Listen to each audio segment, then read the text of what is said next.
Hello दोस्तों, कैसे हैं आप लोग? आज मैं फिर आपके लिए एक नया डिफेक्ट लेके आ गया हूं जिसका नाम है वारपेज।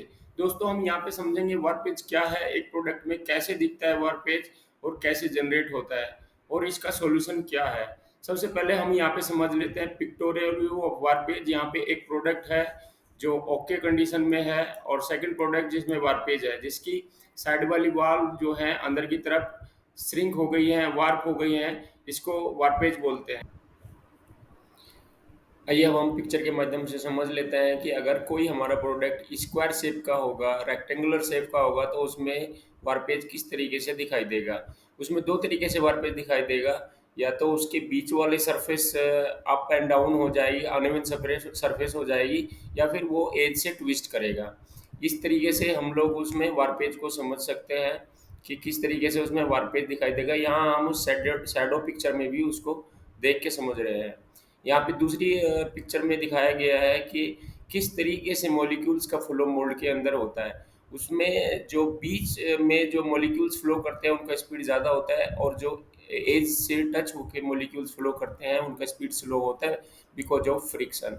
क्योंकि वाल्व के पास में फ्रिक्शन होता है, जिसकी वजह से ग्रेविटेशन फोर्स काम करता है, जिसकी वजह से मॉलिक्यूल स्लो हो रहता है। अगर उसका एक हिस्सा गर्म रहेगा और दूसरा हिस्सा ठंडा रहेगा, अनइवन टेम्परेचर रहेगा, तो भी वार्पेज होने की पॉसिबिलिटी अधिक हो जाती है। नेक्स्ट हम यहाँ पे समझेंगे वन वन वन क्या कोज है और उनके क्या सॉल्यूशन है। सबसे पहला कोज है इनसफिशिएंट इंजेक्शन टाइम और प्रेशर। दोस्तों, अगर इंजेक्शन टाइम और प्रेशर सफिशिएंट नहीं होगा तो मॉलिक्यूल का अलाइनमेंट प्रॉपरली नहीं हो पाएगा, प्रॉपरली मॉलिक्यूल अलाइन नहीं हो पाएंगे, और वो सोलिडिफिकेशन के दौरान पार्ट में वार्पेज आ जाएगा। इसके लिए हमें इंजेक्शन टाइम और प्रेशर को इंक्रीज करना होगा। और कोज नंबर 2 में है लो टेम्परेचर इन बैरल। दोस्तों, अगर बैरल का टेम्परेचर कम रहेगा तो मॉलिक्यूल्स का मूवमेंट उतना अच्छे से होगा नहीं, और मॉलिक्यूल्स का मूवमेंट अच्छे से नहीं होगा तो प्रॉपरली अलाइन नहीं कर पाएंगे। प्रॉपरली अलाइन नहीं करेंगे मोल्ड कैविटी के अंदर, तो प्रोडक्ट में वार्पेज आने की पॉसिबिलिटी बढ़ जाएगी। इसके लिए हमें जो है बैरल का टेम्परेचर को बढ़ाना होगा।